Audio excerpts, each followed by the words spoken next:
বন্ধুরা, ঈদের দিনেও যখন গাজার আকাশে মেঘের বদলে বিষাক্ত ধোঁয়া উঠছিল, যখন আনন্দের দিনেও সেখানকার মায়েদের কোল খালি হচ্ছিল, ঠিক তখন একজন শক্তিশালী মুসলিম নেতা আর চুপ করে থাকতে পারলেন না।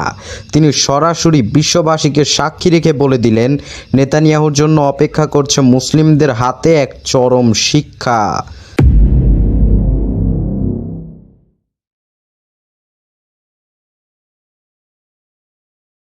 আসসালামু আলাইকুম, আপনাদের সবাইকে স্বাগতম জিও পোল্যান্ডে। বন্ধুরা, পবিত্র ঈদুল আজহার দিন চারদিকে যখন অন্যদের কোলাহল, ঠিক তখন তুরস্কের ইস্তাম্বুলের একটি মসজিদের সামনে এসে দাঁড়ালেন প্রেসিডেন্ট রিসেপ তাইয়েপ এরদোগান। কিন্তু বন্ধুরা, তার চোখে সেদিন ঈদের কোনো আনন্দ ছিল না, বরং সেখানে জ্বলছিল এক তীব্র ক্ষোভের আগুন। সাংবাদিকদের ক্যামেরার সামনে দাঁড়িয়ে তিনি ইসরায়েলি শাসকদের উদ্দেশ্যে এমন কিছু শব্দ ব্যবহার করলেন যা শোনার পর তেল আবিবের নীতি নির্ধারকদের কপালে চিন্তার ভাঁজ পড়ে গেছে। তিনি নেতানিয়াহুকে শুধু নিন্দাই করেননি, সরাসরি অত্যাচারী শাসক বলে হিটলারের সাথে তুলনা করে বসেছেন। তিনি স্পষ্ট করে বলেছেন, মহান আল্লাহ যেন অত্যাচারীকে ছেড়ে দেন না, ঠিক তেমনি একদিন মুসলিম বিশ্বের হাতেই এই জালিমের উপযুক্ত বিচার হবে। এটাই আল্লাহ পাকের কাছে আমাদের দোয়া।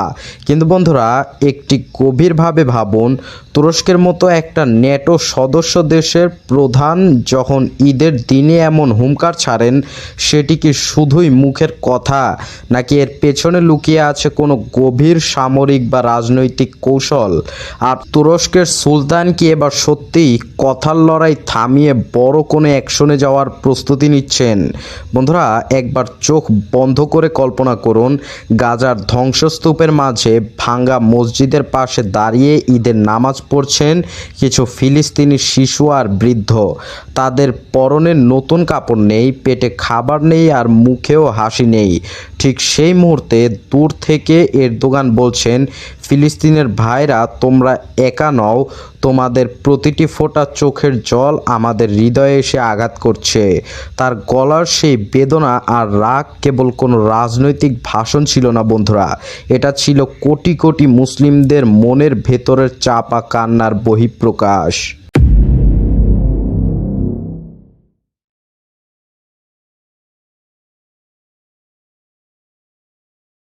কিন্তু বন্ধুরা, এবার আমাদের একটু ঠান্ডা মাথায় বাস্তবতার গভীরে ঢুকতে হবে।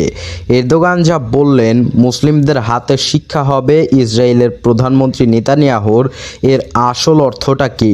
তিনি কি তুরস্কের শক্তিশালী সেনাবাহিনীকে সরাসরি গাজায় পাঠিয়ে দেবেন? বাস্তবতা কিন্তু এতটা সহজ নয়। আমেরিকা আর ইউরোপীয় ইউনিয়ন অন্ধের মতো ইসরায়েলকে অস্ত্র আর টাকা দিয়ে টিকিয়ে রেখেছে। পশ্চিমা মিডিয়াগুলো দিনরাত ইসরায়েলের অপরাধ ঢাকার চেষ্টা করছে। এই অবস্থায় এরদোগান খুব ভালো করেই জানেন, একা কোনো দেশের পক্ষে সরাসরি যুদ্ধে জড়ানো মানে পুরো ন্যাটোর সাথে দ্বন্দ্বে জড়িয়ে পড়া।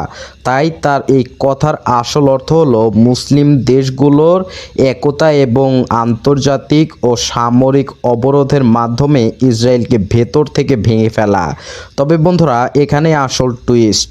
এই হুমকার দেওয়ার ঠিক আগের দিনই এরদোগান একটি অত্যন্ত গুরুত্বপূর্ণ ফোন কল করেছিলেন। কাকে জানেন? ইরানের নতুন প্রেসিডেন্ট মাসুদ পেজেশকিয়ানকে। হ্যাঁ বন্ধুরা, যে ইরানকে আমেরিকা আর ইসরায়েল তাদের সবচেয়ে বড় শত্রু মনে করে, সেই ইরানের সাথে দীর্ঘক্ষণ আলাপ করেছিলেন এরদোগান। প্রশ্ন হচ্ছে, পর্দার আড়ালে কি কথা হলো তার মধ্যে, এবং কি চলছে পর্দার আড়ালে? ইতিহাসে যে তুরস্ক আর ইরানকে সব সময় দুটি ভিন্ন মেরু শক্তি হিসাবে দেখা হয়েছে, তারা কি তবে এবার গাজা ইস্যুতে এক হতে যাচ্ছে? এই প্রশ্নটা আমাদের সবার মনে উঠছে। রাশিয়া আর চীনও কিন্তু এই অঞ্চলের উপর কড়া নজর রাখছে। পুতিন আর শি জিনপিং ইতোমধ্যেই আমেরিকার এই একতরফা দাদাগিরির বিরুদ্ধে অবস্থান নিয়েছেন। তাহলে কি আমরা খুব শীঘ্রই তুরস্ক, ইরান, রাশিয়া এবং চীনের একটি অঘোষিত জোট দেখতে যাচ্ছি? এই প্রশ্নটাও কিন্তু আমাদের মাথায় ঘুরছে, আর এর উত্তরও আমরা সামনে পেতে পারি। বন্ধুরা, এরদোগান আসলে একটি দীর্ঘমেয়াদী খেলা খেলছেন। তিনি ভালো করে বুঝেছেন, শুধু আবেগে ভেসে যুদ্ধে নামলে ক্ষতি ক্ষতি নিজেদেরই হবে বেশি। তাই তিনি প্রথমে ইসরায়েলের সাথে তুরস্কের সমস্ত ব্যবসা বাণিজ্য সম্পূর্ণ বন্ধ করে দিয়েছিলেন। যে তুরস্কের বন্দরগুলো দিয়ে প্রতিদিন ইসরায়েলে কোটি কোটি ডলারের পণ্য যেত, তা এখন পুরোপুরি স্তব্ধ এবং বন্ধ অবস্থায় রয়েছে।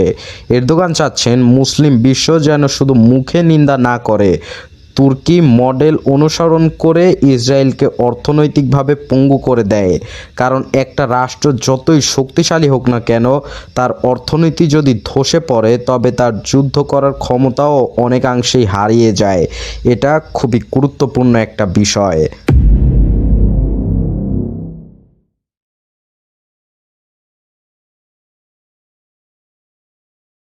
কিন্তু বন্ধুরা, সবচেয়ে বড় এবং ভয়ঙ্কর প্রশ্নটা তো এখনও আমাদের সামনে ঝুলছে। যদি নেতানিয়াহু এই হুঁশিয়ারির অবজ্ঞা করে গাজা এবং লেবাননে তার আগ্রাসন চলতেই রাখেন, তবে মধ্যপ্রাচ্যের ভবিষ্যতে কি হবে, কি হতে চলেছে সেখানকার অবস্থান? এরদোগান কি সত্যি ইরানকে সাথে নিয়ে কোনো সামরিক পদক্ষেপের দিকে যাবেন, ভয়ঙ্কর যুদ্ধের দিকে? পরিস্থিতি যেদিকে যাচ্ছে বন্ধুরা, তাতে সামনে এক বিশাল পরিবর্তনের আভাস পাওয়া যাচ্ছে। যদি তুরস্ক এবং ইরান একসাথে এসে লোহিত সাগর এবং ভূমধ্য সাগরের বাণিজ্যিক রুটগুলো পুরোপুরি নিয়ন্ত্রণ করা শুরু করে, তবে বিশ্ব অর্থনীতিতে এক মহা বিপর্যয় নেমে আসবে। তেলের দাম এক রাতেই আকাশচুম্বী হয়ে যাবে, যা এর আগেও আমরা দেখেছি কি ভয়ঙ্কর অবস্থার সৃষ্টি করে। আমেরিকা আর ইউরোপের বাজারগুলোতে হাহাকার পড়ে যাবে। তখন পশ্চিমা বিশ্ব নিজেই বাধ্য হবে নেতানিয়াহুর লাগাম টেনে ধরতে, নাহলে তাদের নিজেদের গলায় কেটে দেওয়া হবে। এরদোগান ঠিক এই জায়গাটাতেই আঘাত করতে চাচ্ছেন।